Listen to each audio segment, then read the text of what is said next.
The Great Happiness. बुद्धं शरणं गच्छामि। कायेन संवरो साधु साधु वाचाय संवरो मनसा संवरो साधु साधु सब्बथ संवरो सब्बथ संवुतो भिक्खु सब्ब दुःखापमुच्यते।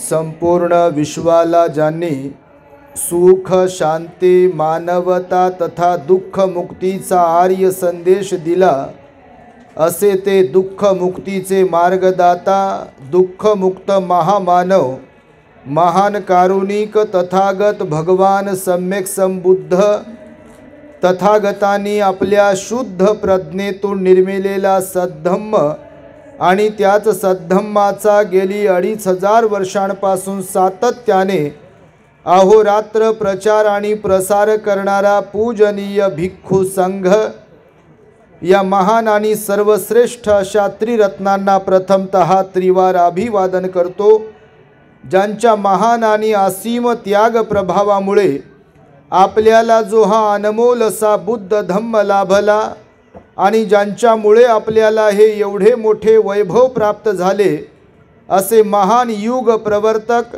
भारतीय राज्यघटनेचे शिल्पकार परमपूज्य बोधिसत्व डॉक्टर बाबासाहेब आंबेडकर या महामानवाच्या महान अशा धम्मक्रांतीमध्ये संपूर्ण जीवनाला समर्पित करून आज या पुणे जिल्ह्यातील दौंड तालुक्यात दौंड शहरामध्ये लुंबिनी बुद्ध विहार या ठिकाणी कालकथित बापूराव ईश्वर कांबळे बाबांच्या स्मृतिप्रीत्यर्थ बाबांच्या सुपुत्री आयुष्यमती धम्म उपासिका पद्माताई बाळासाहेब जोगदंड वरळी मुंबई, बाबांचे सुपुत्र आयुष्यमान धम्म उपासक जयदीप बापूराव कांबळे, तद्वतच कुलदीप बापूराव कांबळे आणि संपूर्ण कांबळे परिवार यांच्या वतीने आज रोजी इथे पूज्य भिक्खू संघाची धम्मदेसना आयोजित केली आहे। तेव्हा या धम्मदेसनेसाठी येथे उपस्थित असलेले प्युरिटी ऑफ माइंड या यूट्यूब चॅनलचे संचालक पूजनीय भिक्खू धम्मबोधीजी थेरो, तद्वतच ज्यांनी आत्ताच आपणास सुंदर अशी धम्मदेसना देऊन उपकृत केले आहे, असे आमचे धम्मबंधू सर्च रिसर्च या यूट्यूब चॅनलचे संचालक पूजनीय भिक्खू यन धम्मानंदजी थेरो, संपूर्ण श्रद्धा बुद्धीशील संपन्न असा कांबळे परिवार, त्यांचे नातेवाईक आप्तेष्ट पाहुणे मंडळी या दौंड शहरातील विविध वस्त्यांमधून धम्मदेसना श्रवण करण्यासाठी उपस्थित असलेले आपण सर्व श्रद्धावान उपासक उपासिका, लुंबिनी बुद्ध विहाराशी संबंधित श्रद्धावान बौद्ध उपासक उपासिका तथा दी ग्रेट हॅपीनेस या आपल्या यूट्यूब चॅनलचे सर्वच दर्शक, सर्वप्रथम तुम्हा सर्वांच्या प्रती मंगल मैत्री सद्भावना व्यक्त करतो आणि आपणा सर्वांच्या दुःखमुक्तीकरिता 2600 वर्षांपूर्वी तथागत भगवान बुद्धांद्वारा शिकविलेल्या धम्मोपदेशास प्रारंभ करतो। आपण सर्वांनी शांत एकाग्र आणि श्रद्धायुक्त चित्ताद्वारे या अनमोल बुद्धवाणीला आपल्या हित सुखाकरिता श्रवण करावे, ग्रहण करावे। बघा, या दौंडमध्ये बऱ्याच दिवसांपासून आम्ही धम्मदेसनेसाठी येतो आहे। बऱ्याच ठिकाणी घरगुती कार्यक्रम झाले आणि त्या ठिकाणी धम्मदेसनाही झाल्या, परंतु ही पहिलीच वेळ आहे की या दौंडमधील एका लुंबिनी बुद्ध विहारामध्ये आमची धम्मदेसना होती आहे। त्यामुळं सर्वप्रथम मी आपल्या लुंबिनी बुद्धविहाराचे समिती, व्यवस्थापन मंडळ आणि जे कोणी असतील त्या सर्वांच्या प्रती विशेष मंगल मैत्री व्यक्त करतो की आपण कांबळे परिवारास हा अवसर प्राप्त करून दिला की बुद्ध विहारामध्ये कार्यक्रम घ्यावा म्हणून. खरं तर ज्या बाबांच्या स्मृतिप्रित्यर्थ ही धम्मदेसना इथे संपन्न होते आहे असे आपले कांबळे बाबा, मला आठवत आहे आमच्या मुंबईला असणाऱ्या त्यांच्या सुपुत्री आमच्या भगिनी जोगदंडताईने आणि कांबळे आईने आम्हाला आई बाबांच्या ॲनिव्हर्सरी होती तेव्हा त्या ॲनिव्हर्सरीला आम्हाला बोलवलं होतं आणि त्यांचा आनंद द्विगुणित व्हावा यासाठी आमच्या शुभ हस्ते मंगल मैत्री करून, बुद्ध वचन देऊन, धम्मदेसना देऊन त्यांचं लग्नही लावलं होतं. म्हणजे एक आनंद द्विगुणित व्हावा यासाठी. असं काही नसते का लग्न एकदा दोनदा तीनदाचा काही विषय नाही. आता आपण पाहता असाल किंवा तुम्ही स्वतः सेलिब्रेट करत असाल, ॲनिव्हर्सरी अनेक लोक सेलिब्रेट करतात. तो एक आनंदाचा क्षण असतो. जसा बर्थडे सेलिब्रेट करतात तशी ॲनिव्हर्सरी पण करतात आणि आईबाबांना एक आनंद मिळावा, त्यांना मंगलमैत्री मिळावी, त्यांच्या हस्ते भिक्षू संघाला दानपुण्य व्हावं आणि त्यातून परिवारात सुख शांती प्राप्त व्हावी यासाठी म्हणून त्यावेळेस कांबळे परिवारामध्ये मला वाटतं जेऊर या ठिकाणी मोठा कार्यक्रम आयोजित केला होता. तेव्हाही आम्ही भिक्षू संघ त्या ठिकाणी होतो आणि आमच्या धम्मदेसना झाल्या होत्या. बाबा खुश झाले होते, आई पण खुश झाल्या, संपूर्ण परिवार फार खुश झाला होता. परंतु त्यानंतर मात्र बाबांचा मृत्यू झाला आणि बाबा निघून गेले. पण परिवाराची अशी श्रद्धा होती की बाबांच्या स्मृतिप्रित्यर्थ पुन्हा भंतेजींनी आमच्याकडे यावे आणि आमच्या दानाचाही स्वीकार करावा आणि धम्मदेसना केवळ आमच्या परिवारालाच न देता आमच्या दौंडमधील जे श्रद्धावान उपासक उपासिका आहेत त्यांनाही धम्मदेसना श्रवण करण्याची संधी प्राप्त व्हावी यासाठी म्हणून इथे विहारामध्ये धम्मदेसना ठेवलेली आहे. बघा बुद्धाचं वचन आहे. भगवान म्हणाले जिथे जन्म आहे तिथे मृत्यू आहे, जिथे जन्म आहे तिथे माथारपण आहे आणि जिथे जन्म आहे तिथे सर्व काही अनित्य आहे. या शरीराकडे आपण पाहतोय, आपण तेच असतो की ज्यांना आपल्या माता पित्यांनी जन्म दिलेला असतो. वास्तविक पाहता तेच असतो एका अर्थाने आणि दुसऱ्या अर्थाने आपण ते नसतो. पण जसं की आपण जेव्हा लहान होतो तेव्हा शरीरयष्टी पण वेगळी असते आणि मनाच्या स्वभावाचा तर विषयच नसते. कोणी असेच हात करते, बाळा माझ्याकडे ये, बाळा माझ्याकडे ये, मांडीवर बसवतात, काय काय खाऊ घालतात, लाड करतात. बाप्पा विचारूच नका काय काय करतात. आठवून तर पहा, पण आपल्याला आठवत नाही. ते आठवते काय हेतुपुरस्सर कोण आठवते? जेव्हा दुःख होते, त्रास होते तेव्हाच आठवते, असं कोणी आठवत नाही. तर ते बालपण जे होतं, आपलं जे बालपण असते ते बालपणामध्ये तेच असतो आपण. पण आता जे असतो, आताही जरी तेच असलो तरी बालपणामध्ये जे काही होतं शरीरयष्टी आणि मनाची अवस्था ती मात्र आता नसते. कारण भगवंताचं वचन आहे जग हे परिवर्तनशील आहे. आपलं शरीर असो की मनाची प्रवृत्ती असो ही बदलणारी आहे. आपण कंटिन्युअसली सातत्याने निरंतर एकाच अवस्थेत राहत नाही. आता या क्षणाला मनाची अवस्था आपल्या जी कोणती असेल ती पुढल्या क्षणाला राहीलच याची शाश्वती नसते. जसं की आता या क्षणी आपण हसलो तर 24 तास हसतच राहू याची शाश्वती आहे का? आहे? नाही आहे. किंवा कुठल्या तरी एखाद्या कारणास्तव आपण आता रडलो किंवा दुःखी झालो, 24 तास दुःखीच असतो काय आपण? बिलकुल नाही. आता आपल्याला भूक लागली, पंचपक्वान खाल्ले आणि पुन्हा 5 मिनिटांना अजून ताट भरून दिले. पोट आपलंच, हात आपलेच. खाऊ शकतो का जेवढं आता खाले याच्यापूर्वी तेवढं नाही खाऊ शकत. बापा तुम्हाला तर जेवण पण आहे, थोड्या वेळाने तर आठवण करून द्यावं म्हटलं तर तो काही विषय नाही आहे. कांबळे परिवाराचं, कांबळे बाबांचं ते पुण्य आहे. हे सांगतोय यासाठी की भगवंताने या जीवनाबद्दलची सत्यता मांडली आहे. 2600 वर्षांपूर्वी भगवान म्हणाले या जीवनामध्ये, या जगतामध्ये, या सृष्टीमध्ये, या पृथ्वीमध्ये एकाच अवस्थेत राहील असे काही नाही आहे. चांगलेही माणसं जाण्यासाठीच आलेले आहेत आणि वाईटही जाण्यासाठीच आलेले आहेत. आपल्या भगवान सम्यक संबुद्धाला सुद्धा 80 वर्षांचं आयुष्य लाभलं होतं. किती वर्ष? 80 वर्षांचं आयुष्य लाभलं आणि भगवंताचं आपल्या महापरिनिर्वाण झालं. आपल्या बाबांना सुद्धा 60-65 वर्षांचं आयुष्य लाभलं आणि आपले बाबा 6 डिसेंबर 1956ला गेले. जेवढे कोणी संत महापुरुष इथे जन्माला आले, इतिहासामध्ये त्यांची नोंद आहे की त्यांनी काहीतरी कर्तबगारी गाजवली आहे, त्यांनी त्यांची कीर्ती अजरामर ठेवली आहे. आचरणाच्या माध्यमातून, त्यांच्या वर्तनाच्या माध्यमातून, त्यांच्या कर्माच्या माध्यमातून ते जिवंत आहेत. परंतु भगवान बुद्ध म्हणाले, असे कितीतरी लोक इथे जन्माला येतात जे खाण्यासाठी जगतात आणि जगण्यासाठी खातात आणि खाता खाता बटन दबते. त्यांना घरचे लोक आठवत नाहीत. एकदा का पुण्यानुमोदन जलदान विधी झाली की मग फोटोला 10 रुपयाचा हारही नसते. असे लय घरोघर फोटो आहेत, आम्ही पाहतो तर आजोबाचा, पंजोबाचा, आजीचा, बाबाचा, आईचा.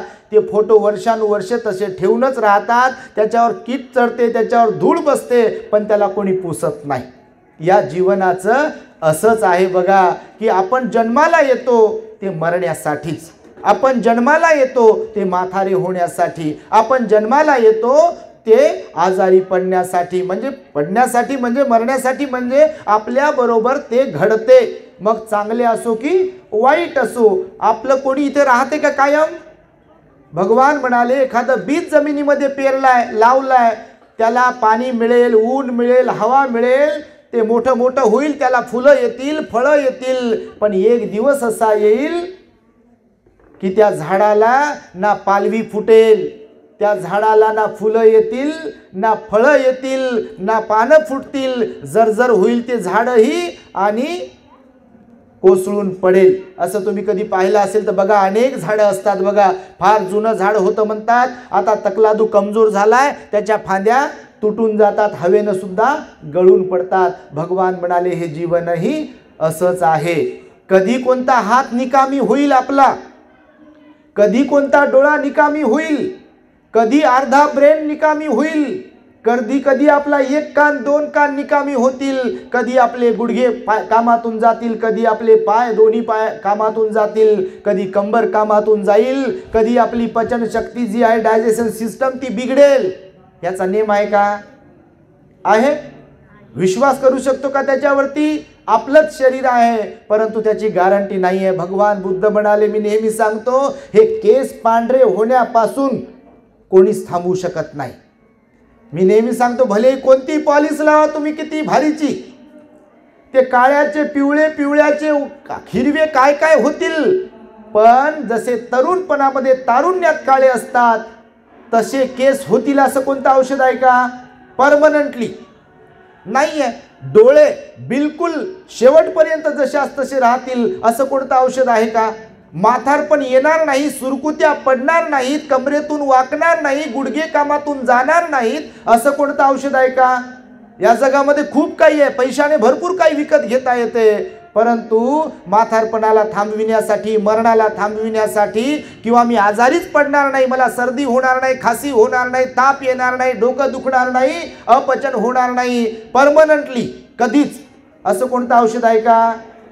बिलकुल नाही आहे. आणि म्हणून भगवान बुद्धांनी सांगितलं की जिथे जन्म आहे तिथे म्हातारपण, जिथे जन्म आहे तिथे आजारपण, जिथे जन्म आहे तिथे मरण आहे. आणि त्यामुळे भगवान बुद्ध म्हणाले, ह्या गोष्टी लक्षात ठेवल्या पाहिजे. परंतु आपण लक्षात ठेवतो का?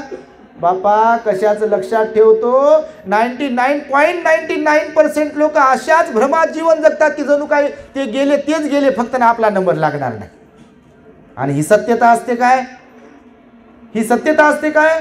बिलकुल नाही. अहो तुम्ही पाहत असाल, तुम्ही अनुभवत असाल, आईच्या गर्भात असणारी बाळही मरतात, नुकतंच जन्मलेलं बाळही मरू शकते, भर तारुण्यातही मृत्यू येऊ शकतो, मध्य वयातही मृत्यू येऊ शकतो, म्हातारपणात 100 गाठल्यानंतरही मृत्यू येऊ शकतो, आणि कोणी 100 क्रॉस केली असेल तेव्हाही मृत्यू येऊ शकतो. ही जीवनाची सत्यता आहे. आणि भगवान बुद्ध म्हणाले, जे कोणी लोक या सत्यतेचा स्वीकार करतील तेच लोक आपल्या कायेवर, म्हणजे शरीरावर, या वाचेवर आणि मनावर संयम ठेवतील आणि मिळालेल्या आयुष्याचा सदुपयोग करून घेतील.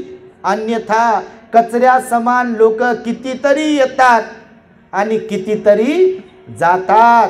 कोणी कोणासाठी थांबत नाही, कोणी कोणाला रोखू शकत नाही. मग ती कुणाची आई असो, वडील असो, पती असो, पत्नी असो, भाऊ असो, बहीण असो, की अजून कोणी प्रिय व्यक्ती असो, मरण्यापासून कोणी कोणाला थांबवू शकत नाही, मरण्यापासून कोणी कोणाला रोखू शकत नाही. ही जीवनाची सत्यता आहे. आणि म्हणून भगवंताने बघा धम्मपदाच्या गाथेमध्ये काय म्हटले भगवान बुद्ध, कायेन संवरो साधू, साधू वाचाय संवरो, मनसा संवरो साधू. साधू म्हणजे चांगली व्यक्ती, सत्पुरुष, योग्य व्यक्ती, उत्तम सर्वोत्तम व्यक्ती त्याला म्हटलेला आहे. भगवान बुद्ध म्हणाले साधुत्व आपल्याला तेव्हा प्राप्त होईल, चांगुलपणा आपल्याला तेव्हा प्राप्त होईल, त्यांनाच चांगुलपणा प्राप्त होईल की ज्यांचा आपल्या वाणीवर, मनावर आणि शरीरावर संयम आहे. परंतु आपण पाहतोय एखाद्या कुटुंबामध्ये किंवा एखाद्या समाजामध्ये किंवा देशामध्ये सर्वत्र पाहत असताना या जगतामध्ये सर्वात जास्त जर कोणते लोक असतील तर ते असंयमी, ज्यांचा वाणीवर अजिबात संयम नाही आहे. राग राग, द्वेष, एकदम अहंकार, ईर्ष्या यामध्येच वावरणारे भरपूर लोक आहेत. बघा आहेत का नाही बापा? मान अशीच हलवता तुम्ही थंडीची. खरंच तर आहे हे. या जगतात असे भरपूर जास्त लोक कोणते आहेत की ज्यांचा वाणीवर संयम नाही. जास्त लोक कोणते आहेत ज्यांच्या शरीरावरती संयम नाही आहे. जास्त लोक कोणते आहेत ज्यांचा मनावरती संयम नाही. नाही म्हणतात रागाच्या भरात बोललो, रागाच्या भरात मारलं, किंवा कुणाचं वाईट करायचं केलंय तर म्हणतात की ते आमच्या ध्यानामनात नव्हतं आणि संयमच राहिला नाही, आउट ऑफ कंट्रोल गेलो आणि केलं. आता जे जे कोणी आउट ऑफ कंट्रोल जातात, मग ते कोणी असो, ते आपल्या जीवनाला कामातून घालवून टाकतात बघा. आणि दुःखी होतात, परेशान होतात, टेन्शनमध्ये येतात आणि ते टेन्शनमध्ये येतात आणि इतरांनाही टेन्शनमध्ये आणतात. म्हणून भगवंताने सांगितलं हे जीवन जगत असताना बघा तुम्हाला सफलता प्राप्त करायची असेल तर भगवंतांना आध्यात्मिक दृष्ट्या 3 प्रकारच्या सफलता सांगितलेल्या आहेत बघा. जिवंत असताना सदुपयोग करा म्हणाले ना भगवान बुद्ध. या देहाचा सदुपयोग केव्हा होईल? धम्माचं आचरण केलं तर, बुद्ध तत्वानुसार आपलं जीवन व्यतीत करत असेल तर, म्हणजे काया वाचा मनावर संयम ठेवत असेल तर भगवान बुद्ध म्हणाले मला जर तुम्ही विचाराल की सफलता कोण प्राप्त करू शकते आध्यात्मिक दृष्ट्या, तर भगवान म्हणाले 3 प्रकारच्या सफलता आहेत. म्हणजे जीवनाचं सार्थक होणे त्याला म्हणू शकतो आपण, किंवा यश प्राप्त होणे म्हणू शकतो आपण. तर किती प्रकारचे आहे ते यश प्राप्त होणे किंवा सार्थक करणे जीवनाला? 3 प्रकारे सार्थक करा म्हणाले भगवान जीवनाला. 3 प्रकारचं यश प्राप्त करता आलं पाहिजे म्हणाले भगवान बुद्ध. पण भगवंताच्या उपदेशानुसार आध्यात्मिक दृष्ट्या, धम्माच्या दृष्ट्या जर कुणाला यश प्राप्त होते असं भगवान बुद्ध सांगत असताना तर भगवंताने सांगितलं बघा, पहिली गोष्ट शील पालनाची सफलता आपल्याला प्राप्त करता आली पाहिजे. जीवनात जर सुखी बनायचं आहे, आनंदी बनायचं आहे, समाधानाने जीवन जगायचं आहे, चेहऱ्यावरती 24 तासासाठी नाही तर बापा झोप येते. काही लोक रागावत असतील. त्या दिवशी एक आई म्हणे आमचा पोरगा भंतेजी म्हणे दारू पिते, तंबाखू खाते, अजून काय खाते, तोंड रंगवते आणि मारामारी करते, भांडणं आणत राहते म्हणे भंतेजी. आणि दिवसाला तर भांडणं आणते, रात्री झोपी गेला की झोपेमध्ये म्हणे ते असं काय म्हणतात त्याला, बडबड करते म्हणे. तुमच्याकडे काय म्हणतात त्याला? काय? चावळणे. बाबा भलताच शब्द आहे चावळणे. तिकडे काय आपल्याकडे काय हुनसणे म्हणतात त्याला काहीतरी दुसरी अजून भरपूर शब्द असतात. म्हणजे झोपेत बडबड करणे. तर ते म्हणे हे झोपते म्हणे, दिवसभर तर भांडण बिंडण करतेच, याला मार त्याला मार, केस वाढवून काय करून, कानात बाळीन, नाकात बाळीन, कुठं हातातन पायातन काय टाकले, ते दिवसभर बाहेरच ते. आणि संध्याकाळी येते दारू बिरू पिऊन येते म्हणे, काय खाऊन येते, घरी मग पुन्हा शिव्या देते, बायकोला शिव्या दे, आईला शिव्या दे, बापावर रागाव, भावावर रागाव, मेरीच सुनो गिनो करते आणि झोपते. तर शांत तरी झोपाव का नाही? रात्री असा तटकन उठते म्हणते माझी काठी कुठे आहे, मी आता जातो म्हणते बाहेर कुठेतरी मारण्यासाठी. तर हे दचकते म्हणे भंतीजी, असं करून दचकते. तर चांगलं तरी दचकाव. तर मारण्याचीच भाषा वापरते म्हणे, शिव्या देते, झोपेतही शिव्या देते म्हणे. अरे बापा झोपेत झोपेत तरी शांत झोपावं का नाही? तर झोपेतही शिव्या देतात ते लोक, की जे लोक दिवसाला वाईट कृत्य करत असतात, आपल्या कायावाच्या मनावरती संयम जे न ठेवणारे असतात त्यांना तसेच स्वप्न पडतात. आता बघा तुम्हाला सांगतो उदाहरण म्हणून, कोणाला कोणती स्वप्न पडतात? तर जे लोक लय डरपोक असतात काही काही लोक लय भित्रे बघा, असं नॉर्मली जीवन जगत असताना, जनरली जीवन जगत असताना काही काही लोक लयच भित्रे. भूताला घाबरते नसलेल्या, पाण्याला घाबरते, कोणी अग्नीला घाबरते, कोणी जास्त लोक असले त्यांना घाबरते, कोणी धर्म आम्हाला घाबरतात बापा. पण आपल्या कांबळे परिवारात आम्ही मागच्या वेळेला आलो, आता घरी घेऊन गेले ते, तर सम्यक बाळ आहे संबोधी, एकदाच जन्मले आपल्या जयदीपचे बघा, एकदाच. किती सेकंदाचा फरक आहे म्हणे? 16 सेकंदाचा फरक आहे. सम्यक जन्माला आला, 16 सेकंदाने संबोधी जन्माला आली बघा. नावही ठेवलं सम्यक संबोधी. तर हे सम्यक संबोधी बघा, मायबाप घरातले लोक जर व्यवस्थित असतील, विशेष म्हणजे घरातले वडीलधारे लोक जर ध्यानावर असतील, मी नेहमी म्हणतो ध्यानावर असणे म्हणजे काय, तर धार्मिक असतील, शील सदाचाराचं पालन करत असतील, प्रेमळ असतील, परोपकारी असतील आणि धार्मिक जीवन जगत असतील. आता त्यांच्या घरामध्ये 24 तास टीव्हीवर आमचे प्रवचन सुरूच राहतात, यूट्यूब जिंदाबाद आहे त्यांच्याकडे. पूर्ण घरामध्ये परिवर्तन झालं सकारात्मक. तिकडे आमची ताई वरळीला मुंबईला राहते, त्यांचा परिवार बाळासाहेब आहे जोगदंडे, आणि इकडे कांबळे परिवार, हे आपला जाधव परिवार आहे. अजून काय आमचे साळवे ताई आहे, भरपूर कोण सगळ्याचे नाव येत नाही मला, तर भरपूर परिवार इथे आहेत. काही ओळखीचे आहेत, काही ओळखीचे नाहीत. तर त्यांच्या परिवारामध्ये आता आम्ही आलो बघा, सगळे वंदन करत होते. तर ते पोरं पण आले, त्यांना कोणी म्हणे नाही की वंदन करा, ते लगे आले वंदन करत होते बघा. हा संस्काराचा परिणाम आहे. तर काही लोक लेकरं घाबरतात, ही यासाठी सांगितलं मी. काही लेकरं आम्हाला पाहिलं की असे चिरकतात, त्यांना वाटते बापा हे कुठून आले. आता ते मायबापाने कधी दाखवलेच नसते त्यांना, तर म्हणून ते घाबरतात.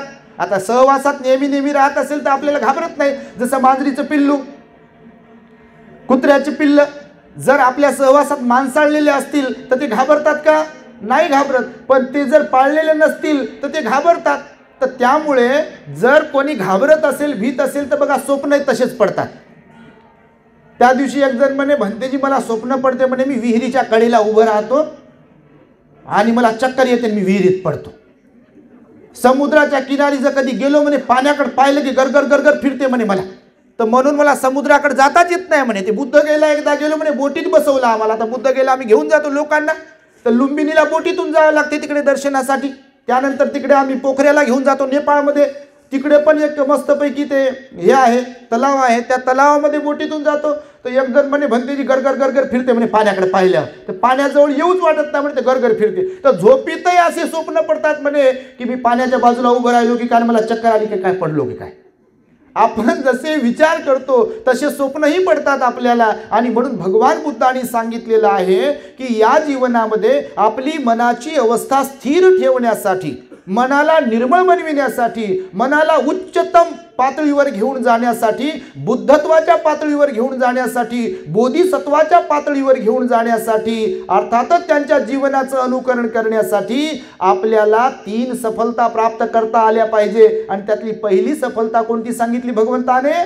शील पालनाची सफलता प्राप्त करता आली पाहिजे म्हणाले भगवान बुद्ध. कारण जीवन हे अनमोल आहे. या जीवनामध्ये स्वतःला चांगलं बनवता आलं पाहिजे. ज्या लोकांना स्वतःला चांगलं बनवता येईल ते लोक आपल्या घरादाराला चांगलं बनवतील. परंतु ज्यांना स्वतःला चांगलं बनवता येत नाही, त्यांचं घरदार किंवा त्यांचा परिवार कसा चांगला बनेल किंवा त्यांच्या जीवनामध्ये सुख शांती कशी नांदेल. आणि म्हणून भगवंतानं शील पालनाची सफलता प्राप्त करण्यासाठी 5 तत्व सांगितले बघा. भगवान बुद्ध म्हणाले शील पालनाची सफलता कशाला म्हणू शकतात, कुणाला प्राप्त झाली म्हणून म्हणू शकतो. तर भगवान बुद्ध म्हणाले, जे हिंसेपासून अलिप्त राहतात, हिंसा करण्यापासून जे अलिप्त राहतात, सर्व प्राणी मात्रांवरती दया करतात, लालन पालन करतात, त्याचं पहिलं तत्व आहे म्हणाले भगवान बुद्ध शील पालनाच्या सफलतेचं, की ते अहिंसक असतात. म्हणजे हिंसा करत नाहीत, सर्व प्राणी मात्रांच्या प्रती दया, प्रेम, आपुलकी त्यांच्या मनामध्ये असते. दुसरं तत्व सांगितलं शील पालनाच्या सफलतेचं भगवंताने, की ते अदिन्ना दाना, म्हणजे न दिलेलं दान घेणे, अर्थातच चोरी करण्यापासून ते अलिप्त राहतात. चोरी करण्यापासून तर अलिप्त राहतात आणि त्याच्या उलट सकारात्मक मग ते दान पुण्य करण्यासाठी स्वतःची मानसिकता बनवतात. हे दुसरं तत्व सांगितलं सील पालनाच्या सफलतेचं. तिसरं तत्व सांगताना भगवंतानं सांगितलं आहे की जे सील पालनाच्या सफलतेमध्ये सफल होतात ते कामेसुमिच्छाचारा म्हणजे कामवासनेपासून अलिप्त राहतात. आणि कामवासनेपासून अलिप्त राहत असताना ते ब्रह्मचर्याचं पालन करतात. भगवंताने तुम्ही आपल्या चॅनलवरून कधी पंचशील ऐकलं असेल, मला वाटतं कालच का परवाला टाकलं होतं बघा. पंचशील म्हणजे पंचशीलचा खरा अर्थ काय, तर बऱ्याच लोकांना आम्ही जेव्हा परीक्षेसाठी विचारतो की पंचशीलचा अर्थ सांगा, तर प्रत्येक जण असं म्हणते बा मला येते. आणि मला येते तर काय सांगते, पानातिपाता वेरमणी म्हणजे जीव हिंसेपासून अलिप्त राहणे, एवढाच अर्थ सांगते. त्यानंतर आदिनादाना म्हणते चोरीपासून अलिप्त राहणे. त्यानंतर कामेसु मिच्छाचारा सांगते कामवासनेपासून अलिप्त राहणे. त्यानंतर मुसावादा विचारलं की म्हणते खोटं बोलण्यापासून अलिप्त राहणे. सुरामेरे सांगितलं विचारलं की म्हणते दारू गांजा बिडी तंबाखूपासून अलिप्त राहणे. तुम्हाला पंचशील म्हणजे काय हे माहीत करून घ्यायचं असेल तर परवा आपल्या दी ग्रेट हॅपीनेस चॅनलवरती व्हिडिओ टाकला बघा, छोटासाच व्हिडिओ आहे. त्याच्यामध्ये भगवंताने जशी व्याख्या केली आहे पंचशीलेची, मी आता जसं तुम्हाला सांगतोय की नकारात्मक आणि सकारात्मक दोन प्रकारचं शील आहे. जसं की पानातिपाता वेरमणी म्हणजे अलिप्त राहणे. भगवंताने शिकवलं की प्राणी हिंसेपासून अलिप्त राहणे. मग जर प्राणी हिंसेपासून अलिप्त राहणे हे झालं नकारात्मक. जर अलिप्त राहायचं आहे तर मग सकारात्मक काय आहे बघा तुम्ही. पंचशीलाचा नकारात्मक आहे पंचशील की हे करणार नाही, ते करणार नाही, हे करणार नाही, ते करणार नाही. मग त्याची सकारात्मक बाजू पण भगवंताने मांडली आहे ना. तर प्राणी हिंसेची सकारात्मक बाजू कोणती सांगितली आहे की सर्व प्राणी मात्रांवर दया करेल, त्यांचं पालन पोषण करेल, सर्वांच्या प्रती करुणा आहे. जसे की चोरी करू नये हे सांगितलं दुसऱ्या शिलामध्ये, तर दुसरी बाजू कोणती सांगितली सकारात्मक की दान पुण्य करेल. तिसऱ्या शिलामध्ये सांगितलं की व्याभिचारापासून किंवा कामवासनेपासून अलिप्त राहील, तर मग त्याची सकारात्मक बाजू कोणती सांगितली ब्रह्मचर्य व्रत पालन करेल. चौथ्या तत्वामध्ये सांगितलं की खोटं बोलण्यापासून अलिप्त राहील, चहाडी चुगलीपासून अलिप्त राहील, व्यर्थ बडबड करण्यापासून अलिप्त राहील, कठोर भाषण वापरण्यापासून अलिप्त राहील. मग त्याचं सकारात्मक काय सांगितलं की खोटं बोलणार नाही तर सत्य बोलेल, सत्य बोलल्यानंतर मधुर वाणी, कोणाची चहाडी चुगली करायची नाही तर कौतुक करायचं. तर कौतुक जमते का बापा, कौतुक काय जमेल. आणि आपल्याला याच्या त्याच्याबद्दल सांगायला, निंदा करायला सांगा. लय लोक बघा असे पाखडतच राहतात. नेहमी म्हणतो कुठे बसले की पाखडत बसतील बघा. तिकडं माहिती आहे का तुम्हाला त्यांचं काय झालं, ते कसे आहेत माहिती आहे का, त्यांचं घर कसं आहे माहिती आहे का, त्यांचे लेकरं कसे आहे माहिती आहे का, काय काय काय काय. कौतुक करण्यासाठी मन लय मोठं लागते. म्हणून लोकांचे मन शरीर मोठे मोठे असतात आपले, पण मन असं छोटं असते. आणि म्हणून कौतुक प्रशंसा तेच लोक करू शकतात, कोणत्याही जाती धर्माचे असो, ज्यांचं मन मोठं आहे. ज्यांचं मन मोठं आहे तेच इतरांना आपल्या समान मानू शकतात. ज्यांचं मन मोठं आहे तेच इतरांना प्रेम देऊ शकतात. ज्यांचं मन मोठं आहे तेच परोपकार करू शकतात. ज्यांचं मन मोठं आहे तेच इतरांच्या प्रती दया करुणेचा भाव मनामध्ये आणू शकतात. ज्यांचं मन मोठं आहे ते इतरांना समजून घेऊ शकतात. ज्यांचं मन मोठं आहे तेच वडीलधाऱ्यांची आणि सर्वांची सेवा करू शकतात. ज्यांचं मन मोठं आहे तेच आपल्या धर्मगुरूची सेवा करू शकतात, सील पालन करू शकतात. आणि ज्यांचं मन छोटं आहे तर बापा त्याच्याबद्दल सांगायलाच नको काय काय होते ते. असं फन फन फन फन करते, असं राग राग, द्वेष द्वेष, अहंकार, ईर्ष्या, मारामारी, एकदम दुसऱ्याला तुच्छ लेखणे, असं मन असते बघा, मलिन झालेलं भगवंताने सांगितलेलं आहे. आणि म्हणून सील पालनाच्या संदर्भात सांगितलं भगवंताने की खोटं बोलण्यापासून अलिप्त राहायला, हे चौथं तत्व सांगितलं. आणि पाचवं तत्व अत्यंत महत्त्वाचं सांगितलं बघा की जीवनामध्ये सफल कोण बनू शकतो, सील पालनातील सफलता कोणती. तर पाचवं तत्व तुम्हा सर्वांना माहिती आहे, परंतु आपण पाहतो, आम्ही पाहतो, जेव्हा एखाद्या लग्नात जातो, एखाद्या कार्यक्रमात जातो, जयंतीमध्ये वगैरे पाहतो बऱ्याच ठिकाणी, तर बघा याच्या आहारी एवढे लोक गेलेले आहेत. कशाच्या, दारू नशेली पदार्थांच्या आहारी. अनेक आया, आम्हाला रोज कोणाच्या ना कोणत्या ना कोणत्या आईचे फोन येतात, अख्ख्या महाराष्ट्रातून फोन येतात, काही आमच्या बहिणींचे फोन येतात म्हणजे त्यांच्या नवऱ्यामुळे ते परेशान असतात, काही दुसऱ्या बहिणींचे फोन येतात ते त्यांच्या भावामुळे परेशान असतात की तो भाऊ त्यांच्या भावजाईला पण त्रास देतो दारू पिऊन आणि आईला पण त्रास देतो. घराघरात मी तर म्हणतो त्रस्त आहेत लोक, फार अपवाद वगळता. तुमच्याकडे काय माहीत नाही परिस्थिती बापा, तुम्ही नाही तसे एवढ्या उशिरापर्यंत तुम्ही धम्मदेसना ऐकत आहात. तुमच्यासारखं तर चांगलं कोणीच नाही, म्हणून तर तुम्ही इथे आले. आणि भगवंताने सांगितलं 5वं तत्व बघा, खूपच डेंजर. त्या दिवशी एक ॲक्सिडेंट झाला बघा, तिकडे त्या यवतमाळकडे ॲक्सिडेंट असा झाला की एक मुलगा, तरुण मुलगा चांगला नोकरीला लागलेला बघा, त्याला व्यसन जडलं. आणि व्यसन जडलं तर तो कोणती ती नशा असते म्हणतात, काही दारूच्या व्यतिरिक्त. तर ती नशा तो करायचा. बायको चांगली, ती बायको पण नोकरीला आणि बायको गरोदर. बायकोला आय थिंक 7वा का 8वा महिना, पहिल्यांदाच 1-1.5 वर्ष झाला असेल लग्नाला त्यांच्या. एकुलता एक मुलगा. आई वडिलांनी किती प्रेम दिलं असेल, किती प्रेम देता तुम्ही तुमच्या मुलांना, जीवापाड जपता, स्वतःच्या पोटाला चिमटा घेतात आई वडील. आता आम्हाला पण जन्म दिला त्या आई वडिलांनी. आई वडील हे ग्रेट असतात.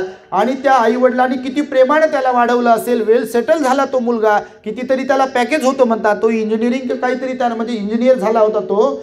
तर तो मग दारूच्या आहारी गेला आणि दारूच्या आहारी, नशेच्या आहारी गेल्यानंतर एक दिवस तो गाडी घेऊन कुठेतरी गेला, दारू प्यायलाच गेला असेल काय माहीत नाही. त्याला घरी बायकोनं सांगितलं की जाऊ नका, दारू पिऊ नका. असं झालं थोडंफार काहीतरी. आईने पण सांगितलं, वडिलांनी पण समजून सांगितलं. बहीण घरात तरुण, बहिणीचं लग्न बाकी, जवान बहीण, बायको जवान. आणि हा पोरगा नोकरी असताना तो दारूच्या आहारी गेला आणि तो आपल्या गाडीवर संध्याकाळी कुठेतरी गेला बाहेर फिरायला आणि त्याला एका ट्रकनं उडवलं बघा. ट्रकनं उडवलं, जाग्यावर गतप्राण झाला तो. ऑन दी स्पॉट गेला तो मुलगा. आता ती बायको त्याची 7-8 महिन्याची काहीतरी गरोदर आहे. किती अवघड गोष्ट आहे. होऊ नये कोणाबरोबर असं, पण किती वाईट परिस्थिती आहे. भगवान बुद्धांनी म्हणून हे 5 तत्व जे सांगितले ना, सगळ्या जाती धर्माच्या लोकांसाठी, मग त्या स्त्रिया असो की पुरुष असो की अजून कोणी असो, त्यांच्यासाठी अत्यंत महत्त्वाचं आहे. म्हणाले भगवान बुद्ध, या जीवनाचा सदुपयोग ज्यांना कुणाला करून घ्यायचा आहे त्यांनी आपल्या जीवनामध्ये हे 5 तत्व पाळले पाहिजे. जर हे 5 तत्व कोणी पाळत नसेल, त्यांच्याकडे किती धनसंपत्ती असू द्या, त्या कितीही प्रसिद्ध असू द्या, आज घडीला प्रेझेंटमध्ये त्यांची शरीरयष्टी कितीही चांगली असू द्या, पण भविष्यामध्ये मात्र सगळं काही संपत्ती त्यांच्या जीवनातलं. का तर दारूपायी तुम्ही पाहत असाल, लिव्हर डॅमेज झालेले पेशंट हॉस्पिटलमध्ये ॲडमिट असतात. मावा खाऊ खाऊ, तंबाखू खाऊ खाऊ बघा कॅन्सर सारखे आजार असतात. आम्ही नेहमी पेशंटला भेट देण्यासाठी जातो, मंगलमैत्री करण्यासाठी हॉस्पिटलमध्ये जेव्हा कधी जातो. औरंगाबादला आमच्या कॅन्सर हॉस्पिटल आहे, तुम्ही माहीत असेल तुम्हाला, बऱ्याच ठिकाणी कॅन्सर हॉस्पिटल्स आहेत. तुम्ही जर कधी जाऊन पाहाल तर बघा, गळा कापलेला, जीभ कापलेली, कुणाचं काय काय कापलेलं आहे, एवढी वाईट परिस्थिती. शरीराचे काही भाग कापून काढलेले असतात. असे लोक त्या दवाखान्यामध्ये मृत्यूशी झुंज देतात. आणि कुणाची तरुण बायको म्हणा किंवा कुणाची आई म्हणा, तिथे कुणाचे वडील म्हणा किंवा कुणाची बहीण म्हणा, तिथे एकदम बारीक चेहरा करून एकदम परेशान आणि टेन्शनमध्ये असते. भगवान म्हणाले, काही लोक या जगातले आपल्या हातानं आपल्या पायावर दगड पाडून घेतात. त्या दिवशी सांगत होता एक व्यक्ती, डॉक्टर सांगत होते, ते कॅन्सर हॉस्पिटलवाले डॉक्टर होते, ते सांगत होते, भंतेजी म्हणे याच्यावर जास्त बोलत राहा म्हणे, भगवंताने सांगितलं. मी म्हटलं ऑलरेडी बोलतो, मी पुन्हा बोलतो. भगवान बुद्धांनी हे 5वं तत्व जे सांगितलं, सगळेच तत्व महत्त्वाचे आहे, पण भगवान बुद्धांनी हे 5वं तत्व सांगितले. याच्यावर ते डॉक्टर म्हणत होते, भंतेजी बोलत राहा, तुम्ही पेशंट पाहता म्हणे कसे पेशंट आहे बघा. आणि आता जाती धर्माशी काहीच संबंध नाही. सगळ्याच जवळपास जातीतले लोक, धर्मातले लोक, संप्रदायातले लोक, श्रीमंत असलेले लोक, गरीब असलेले लोक, मजूर असलेले लोक याच्या आहारी गेलेले आहेत. आणि परेशान त्या एका व्यक्तीमुळे सारं घरदार परेशान असते. तुम्ही विचार करा, तरुण मुलगा जर घरातला गेला, एकुलता एक म्हणा किंवा 2 असलेले म्हणा, त्याच्या पत्नीची, त्याच्या आई वडिलाची काय परिस्थिती असेल. आणि आज एवढं प्रमाण वाढलं आहे तरुण मुलांचं जाण्याचं. आणि त्याचा जो काही दुःख आहे, त्याच्या ज्या वेदना असतात त्या वेदना शब्दांमध्ये वर्णन करू शकत नाही, अशा वेदना असतात. भगवंताला आपल्या दया आली, भगवंताच्या मनात महाकारुण्याचा भाव होता, म्हणून भगवान बुद्धांनी बघा 2600 वर्षांपूर्वी हे पंचशिलामध्ये तत्व टाकलेलं आहे. आणि त्यामुळे मी तुम्हाला सुद्धा या धम्मदेसनीच्या माध्यमातून सांगेल की हे नसेली पदार्थ आपलं आरोग्य घालवतात, हे नसेली पदार्थ आपल्याला समाजामध्ये उठवतात, हे नसेली पदार्थ आपलं जीवन उद्ध्वस्त करतात. तुम्ही आज आपल्या महाराष्ट्रात जर पाहत असाल, आपण कोणावर टीका टिप्पणी करत नाही, पण जे काल जे लय श्रीमंत होते, काही लोक उदाहरणासाठी आहेत बघा, काही घराणे खूप श्रीमंत होते, मालामाल होते, पण दारूच्या आहारी गेल्यामुळे किंवा नको त्या वाईट नादांना लागल्यामुळे आज ते कंगाल आहेत. तुमच्या ओळखीचे कोणी असतील बघा, तुम्ही आजूबाजूला जर पाहिलं तर तुमच्या लक्षात येईल. कारण भगवंताने सांगितलं, आम्ही सिगालोवाद सुद्धा शिकवलं बघा, तुम्ही ऐकत असाल तर त्याच्यामध्ये भगवंताने मादक द्रव्याचे सेवन जर केले, नसेली पदार्थांचे जर सेवन केले, दारूचं जर सेवन केलं तर त्याचं नुकसान काय आहे. पत्त्याचं जर आपण पत्ते खेळणारे लोक असतात, पत्ता अजून काय म्हणतात त्याला, मटका पत्ता जुगार खेळणारे जर कोण असतील तर भगवान बुद्ध म्हणाले जीवनातून ते उठतात, उद्ध्वस्त होतात आणि त्या एका व्यक्तीमुळे सारं घरदार त्रागून जाते, त्रासून जाते, परेशान असते. आणि म्हणून पहिली सफलता सांगितली भगवंताने की जीवनामध्ये आध्यात्मिक दृष्ट्या पाहिलं तर पहिली सफलता शील पालनाची सफलता आहे आणि ती प्राप्त करता आली पाहिजे म्हणाले भगवान बुद्ध. त्यासाठी या 5 तत्वांचं पालन करता आलं पाहिजे. आठवड्यातून 1 दिवस अष्टशिलाचं पालन करता आलं पाहिजे. उपोषण आपल्या जाधव सरांनी सांगितलं की बरेच लोक आपल्या एरियातले काही महिला आणि उपासक देखील उपोषणाचं पालन करतात. आम्हाला फार आनंद झाला. काही ठिकाणी तर बापा उपोषण काय हेही माहिती नाही, आणि काही लोकांना तर विहाराचा दरवाजाही माहीत नाही, आणि काही लोकांना तर प्रवचनही माहीत नाही, भोजनदान माहीत नाही, दान माहीत नाही, शील माहीत नाही, ध्यानापासून तर कोसो दूर. बरेच लोक असे आहेत ज्या भगवंताचे आपण अनुयायी म्हणून घेतो, उपासक म्हणून घेतो, ज्या बाबासाहेबांनी बुद्धाचा धम्म दिला. आज कितीतरी लोक, आणि अशिक्षितच नाही, शिकली सवरलेली माणसं, उच्च पदावरती असलेली माणसं, नोकरीला असलेली ही सुद्धा काही माणसं धम्माच्या मार्गापासून कोसो दूर आहेत बघा. गंधही नाही त्यांना, ते एकदम मशगूल आहेत, गुंग आहेत त्या जीवनामध्ये की जे जीवन भगवंतानं सांगितलंय व्यर्थ आहे. कारण भगवान म्हणाले की जीवन अनमोल आहे, त्याचा आपल्याला सदुपयोग घेता आला पाहिजे. पण जर या जीवनाला आपण वाया घालवत असेल, कुमार्गावरती लागून किंवा नको त्या नादाला लागून, तर आपल्या जीवनाचा काय अर्थ. आणि त्यामुळे पहिलं शील पालनाची सफलता तुम्ही लक्षात ठेवावी. दुसरी सफलता सांगितली भगवंताने बघा, समाधीमध्ये सफल होणे. समाधी माहिती आहे तुम्हाला, सम्यक समाधी. डॉक्टर बाबासाहेब आंबेडकरांनी दी बुद्धा अँड हिज धम्मा ग्रंथामध्ये आर्य अष्टांगिक मार्ग जो सांगितला, किंवा 22 प्रतिज्ञांमध्ये सुद्धा आर्य अष्टांगिक मार्गाचं मी पालन करेल, अवलंब करेल असा उल्लेख केला बाबासाहेबांनी. त्या आर्य अष्टांगिक मार्गातील एक मार्ग आहे शेवटचा, तो सम्यक समाधी. आणि समाधीमध्ये सफल होता आलं पाहिजे म्हणाले भगवान बुद्ध. तर समाधीमध्ये सफल होणं म्हणजे काय, तर भगवंतानं सांगितलं की आपल्या मनाला निर्लोभी आणि निर्द्वेषी बनवता आलं पाहिजे. आपलं जे मन आहे त्याला निर्लोभी बनवता आलं पाहिजे. लोभामुळे अनेक गोष्टी आपल्याकडून वाईट घडत असतात. लोभामुळे माझ्या डोळ्याला जे आवडते ते मी पाहत राहावं, माझ्या कानाला जे आवडते ते मी ऐकत राहावं, माझ्या नाकाला जो गंध चांगला वाटतो तो मी गंध घेत राहावा, माझ्या जिभेला जे काही आवडतं ते मी खात राहावं, त्याची चव घेत राहावी, माझ्या स्किनला त्वचेला जे काही स्पर्श आवडते त्या स्पर्श पुन्हा घेत राहावा. भगवंताने हे पंचेंद्रिय सांगितले बघा, आणि षडायतन सांगितले, त्याच्यामध्ये सगळी दुनिया गुरफटलेली आहे म्हणाले भगवान बुद्ध. आणि म्हणून छोट्या तृष्णेच्या आहारी गेलेली जी लोक असतात, भगवान बुद्ध म्हणाले ते लोक जे असतात प्रचंड लोभामध्ये असतात. आणि लोभ हा अत्यंत डेंजर आहे. तुम्हाला मी सांगितलं, मी आपल्या चॅनलवर बऱ्याचदा सांगितलं, कुत्र्याची गोष्ट माहिती तुम्हाला. लोभ लय भयानक असतो बघा, तो कोणताही लोभ असतो, लोभ लय भयानक असतो, खूप भयानक असतो. लोभ माणसाला बघा हातचे घालवतो आणि सर्वच काही घालवतो. जसं कुत्र्याची कथा तुम्ही ऐकली असेल बऱ्याचदा, किंवा जे काही ऐकत नाहीत धम्मदेसना त्यांच्यासाठी छोटीशी कथा आहे पहा, की लोभ माणसाचा बळी कसा घेतो, किंवा आपल्या वाट्याला जे आलाय तेही कसं आपल्यापासून हिरावून घेतो. तर कुत्र्याला भाकरी भेटली आणि तो कुत्रा भाकरी घेऊन दुसरं कोणी खाऊ नये म्हणून तो जातो बाहेर, आताही बघा, कुत्र्यासमोर काही जर टाकलं तर त्याला भीती असते की माझे नातेवाईक येतील आणि माझ्या तोंडातलं हिसकून घेतील, हिसकावून घेतील, म्हणून तो पळून जातो बघा काही भेटलं त्याला. तर तो कुत्रा जो होता, त्या कुत्र्याला भाकरी भेटली आणि भाकरी भेटल्याबरोबर त्या कुत्र्याने ती भाकरी घेऊन गावाच्या बाहेर पळाला. गावाच्या बाहेर छोटंसं गाव, गावाच्या बाहेर गेला की एक नाला लागला, नाल्यावर पूल होता, नाल्याला पाणी होतं नदीला, ते नाला नदी जे काही होतं ते. तर कुत्रा धावून धावून थकला होता, नेमका त्या पुलावर उभा राहिला आणि खाली त्यानं पाहिले, त्याची नजर खाली गेली, पाणी स्थिर होतं, स्थिर पाण्यात आपलं चित्र दिसते. त्या स्थिर पाण्यामध्ये त्यानं पाहिलं दुसरा एक कुत्रा. आता कुत्रा, ते कुत्राच माणसाला समजत नाही तर कुत्र्याला काय समजेल हो. ते डॉक्टर म्हणे भंतेजी, त्या पॉकेटवर त्या कशावर लिहिलेलं असते म्हणे की याच्यामुळं कर्करोग होतो म्हणून. वाचलं का तुम्ही कधी?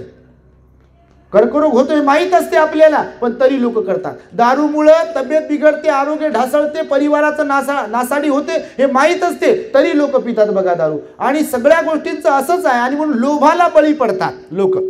तर त्या कुत्र्यानं खालच्या कुत्र्याला पाहिलं, पाण्यातल्या ते कुत्रच खाली पाहिल्याबरोबर त्याला वाटलं अर आपल्या तोंडात आहेच आहे, पण त्याच्या तोंडातली आपल्याला कशी मिळाली पाहिजे, म्हणून यानं तोंड उघडलं भुंकण्यासाठी. जसंही तोंड उघडलं भुंकण्यासाठी, ती तोंडात होती ती भाकरी खाली पडली आणि हे मुकच पाहत होतं मग खाली.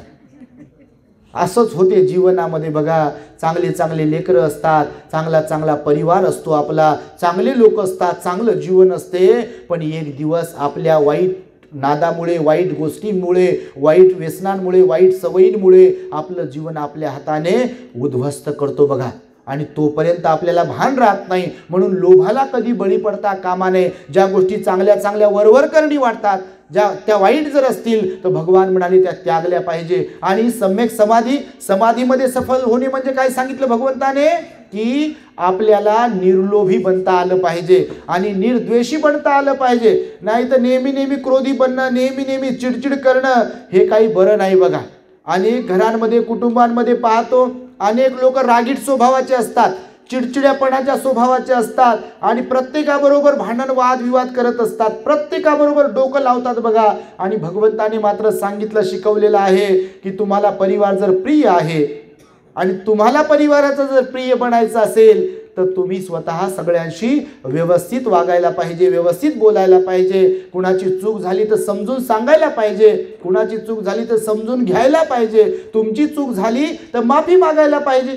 छोट्या छोट्या गोष्टींमधून भगवंताने गहन उपदेश केलेले आहेत बघा. त्या काळामध्ये फार जास्त उपदेश असे मोठे मोठे काही लोकांना केले नाही, छोटे छोटे उपदेश केले काही लोकांना, पण त्यातून खूप काही सांगितलं. भगवान म्हणाले, जसं की लोखंडाला कोण संपवू शकते?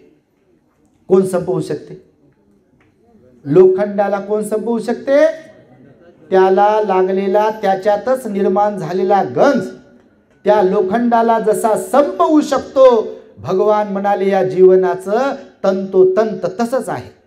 या मनामध्ये जे कोणते विकार आपण निर्माण करू, वाईट गोष्टी, वाईट विचार, वाईट वागणं, तेच वाईट विचार आपल्या मनात निर्माण झालेले, तेच आपलं वाईट वर्तन आपल्याला एक दिवस संपवते. ना घरका ना घाटका असं बनवते बघा. घाटका म्हणजे घाटावर नेत होते ना लोक, तर त्या घाटावर नेल्यावर लोक म्हणतात का, हां हे फार प्रिय होते, आता 2-3 दिवस इथंच राहू द्या, आम्ही इथंच थांबतो, म्हणते का कोणी?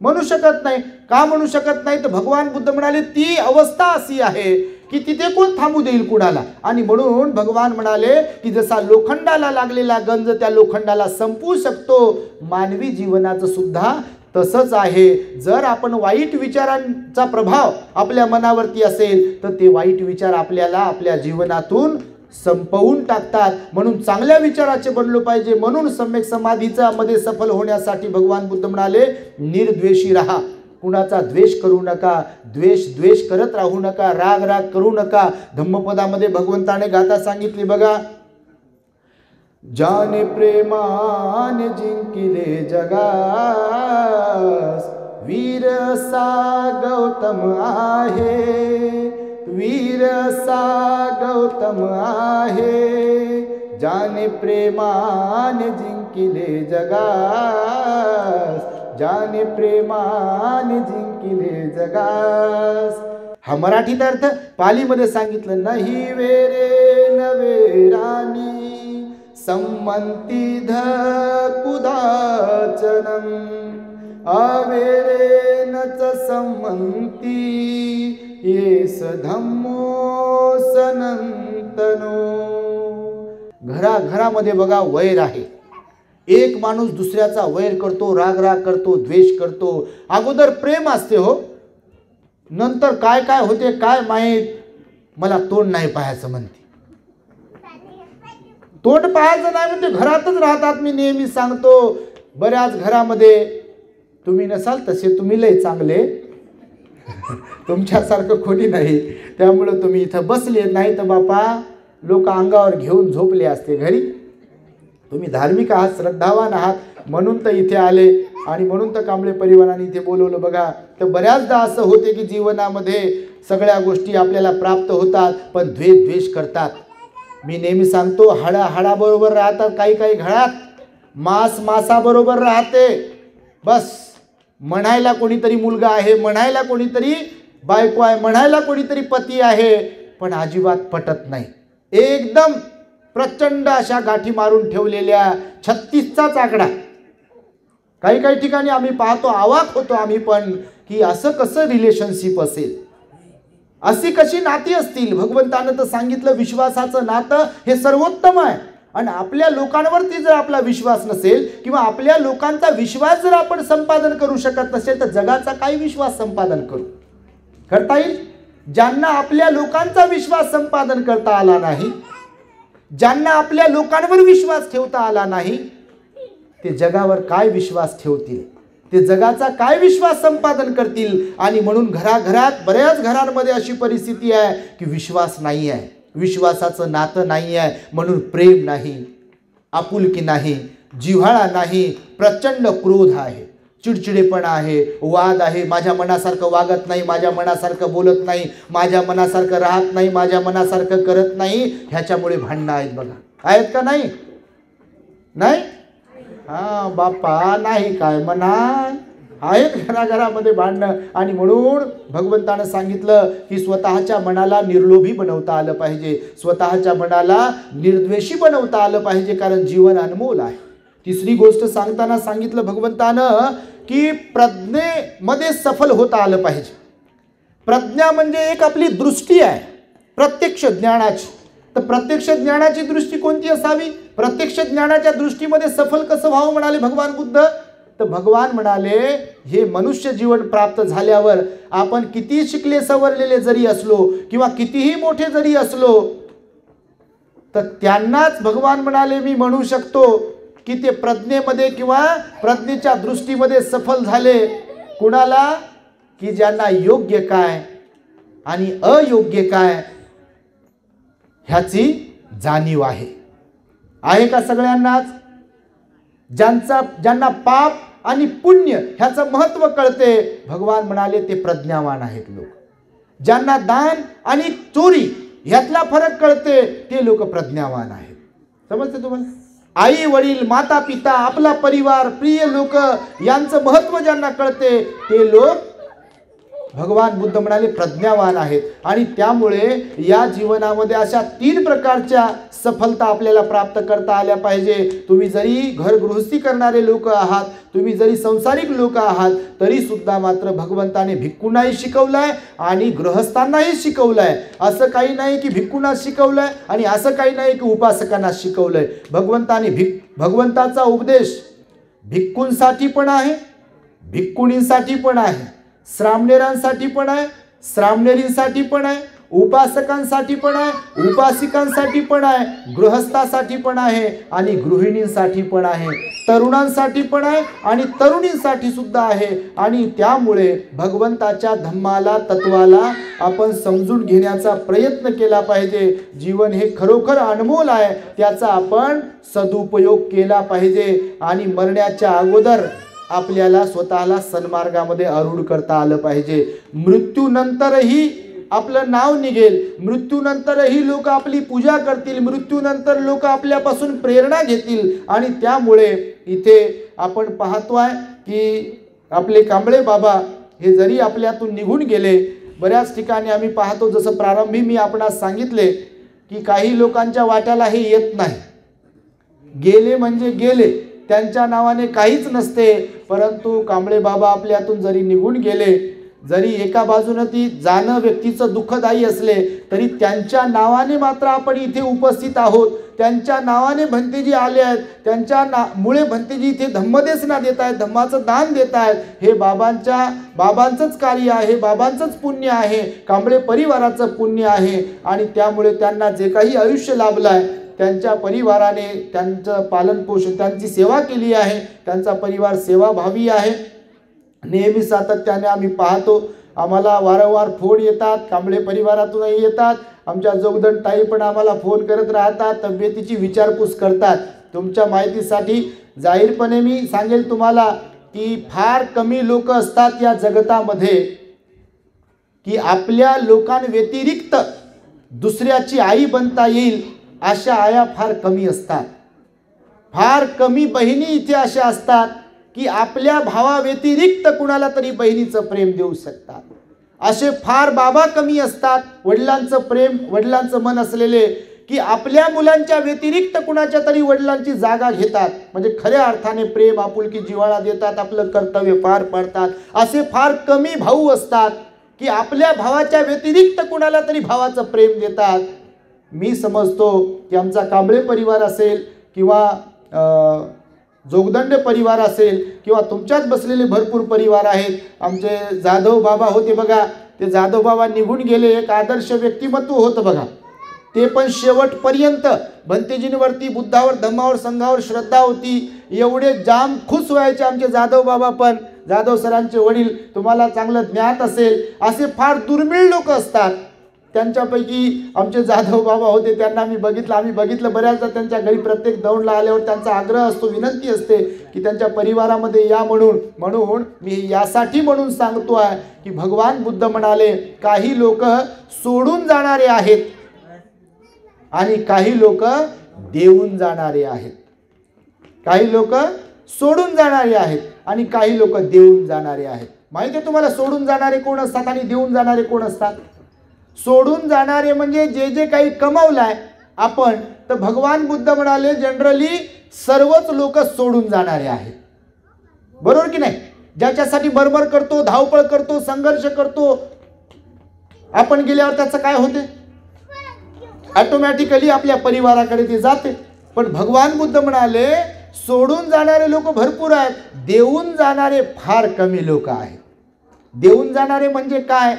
तर त्यांचे आदर्श त्यांनी ठेवलेले असतात, त्यांच्यापासून ज्यांना प्रेरणा घेता येते, त्यांच्या अशा काही आठवणी, त्यांच्या असे काही स्वभाव की जग किंवा परिवार तरी छाती गर्वाने फुगून सांगेल की आमचे वडील, आमची आई, आमचे आजोबा, आमची बहीण, आमचे भाऊ किंवा अजून जे कोणी आहेत ते अत्यंत चांगले होते. त्यांचं आचरण खूप चांगलं होतं, कुणालाही त्रास दिला नाही, कुणालाही दुखवलं नाही, कुणाला परेशान केलं नाही. त्यांच्यामध्ये परोपकाराची भावना होती, त्यांच्यामध्ये प्रेम होतं, आपुलकी होती, जिव्हाळा होती. असे गर्वानं प्रामाणिकपणे आपल्याला सांगता आलं पाहिजे. नाही सांगता जरी आलं तरी त्यांची आठवण करून अशी आपल्याला प्रेरणा घेता आली पाहिजे. म्हणून तसं व्यक्तिमत्व आपण बनवावं असा भगवंताचा उपदेश आहे. निश्चितपणे कांबळे बाबांचं तसं व्यक्तिमत्व होतं आणि म्हणून परिवार त्यांना त्यांच्या सगळ्याच या चांगल्या स्वभावाला स्मरणात ठेवतो आहे. भगवंताच्या वचनानुसार भगवंताने अनित्य धर्म शिकवला, मृत्यू धर्म शिकवला आणि त्यामुळे बाबा आपल्यातून जरी निघून गेले, त्यांच्या निमित्ताने भंतेजी आज इथे आले. भंतेजींनी धम्मदेसना दिली आणि आईचं एक काम आमच्या काहीतरी होत नव्हतं. पैशाचं कोणतं काम होत नव्हतं. किती देणार म्हणजे आमचा प्रोजेक्ट आहे बघा, नियोजित प्रोजेक्ट आहे, तुम्ही ऐकत असाल. हॉस्पिटलचा, चॅरिटी हॉस्पिटलचा प्रोजेक्ट आहे. सगळ्या जाती धर्माच्या लोकांसाठी, जे गरीब लोक आहेत आणि ज्यांच्याकडे पैसा नाही आहे किंवा ज्यांचं मेजर ऑपरेशन वगैरे करायचं कधीतरी, किंवा अशी काही मुलं असतील की जे अनाथ आहेत, तर त्या सगळ्या लोकांच्यासाठी एकदम मोफत आपण चॅरिटी हॉस्पिटलचं निर्माण करणार आहोत. त्यानंतर अनाथ आश्रम पण आहे आणि वृद्धाश्रमाचा पण आपला प्रोजेक्ट आहे. भिक्खू श्रामणेर ट्रेनिंग सेंटरचा पण प्रोजेक्ट आहे. तर आम्ही आवाहन करत असतो, काही मागत नाही आपण कुणाला, तुम्ही पाहत असाल तर. परंतु भगवंताने सांगितलं आहे की श्रद्धावान लोक स्वतःहून काहीतरी देण्याचा प्रयत्न करतात. अनेक लोक आहेत बघा की स्वतःहून फोन करतात, दान पुण्य करत राहतात. तशा आमच्या कांबळे आई, एक त्यांचं काम मागे होत नव्हतं आणि ते काम झालं. आमची कुठे भेट झाली होती का? आपल्या जाधव सरांकडे. जाधव सरांच्याकडेच बाबा गेले तेव्हा भेट झाली. त्यांनी सांगितलं भंतेजी काम होत नाही. मी म्हटलं आई काम होईल. आता मंगल मैत्रीतून चांगल्या मनानं सांगितलं काम होईल. बापा लगेच काम झालं. आणि आईनं फोन केला, ताईने फोन केला, पद्माताईने, की आईला तुम्हाला आपल्या प्रोजेक्टसाठी दान द्यायचं आहे. आणि आई सांगते आता, ते मला माहीत नव्हतं, आई 1 लाख रुपये आपल्या प्रोजेक्टसाठी दान देणार आहे. तेव्हा कांबळे बाबा, कांबळे आई, जोगदंडे ताई सर्व परिवारासाठी आपण साधुकार द्यावा आणि टाळ्यांच्या गजरामध्ये त्यांचं कौतुक करावं, अभिनंदन करावं. बाबा या दान पुण्याच्या बलाने बाबांना सुगतीचा लाभ होऊन संपूर्ण कांबळे, जोगदंडे आणि सर्वच परिवाराला मिळालेल्या आयुष्यामध्ये सुख, शांती, समाधान, आयुष्य, आरोग्य आणि बल प्राप्त हो, अशा प्रकारची एक मंगलमैत्री व्यक्त करतो. आणि आपलं जे चॅनल आहे दी ग्रेट हॅपीनेस, या चॅनलला यूट्यूबवरती आपण सर्च करावे. यावरती विविध विषयांवरती बुद्ध बाबासाहेबांचे विचार सांगितल्या जातात. त्या आपल्या दी ग्रेट हॅपीनेस चॅनलला सबस्क्राईब करावे. त्यावरती असलेली प्रवचनं त्यांना लाईक करावे, प्रवचनांना शेअर करावं, आपले नातेवाईक आणि सगळ्याच लोकांपर्यंत, दुःखी लोकांपर्यंत बुद्धाची वाणी पोहोचवावी, अशा प्रकारची तुम्हा सर्वांकडून एक अपेक्षा व्यक्त करतो. आणि माझ्या शब्दांना इथे मी पूर्ण विराम देतो. भवतो सब मंगलम रक्षन्तु सब देवता सब बुद्धानुभावेन सदा सुखी भवन्तु ते. भवतु सब मंगलम रक्षन्तु सब देवता सब धम्मानुभावेन सदा सुखी भवन्तु ते. भवतु सब मंगलम रक्षन्तु सब देवता सब संघानुभावेन सदा सुखी भवन्तु ते.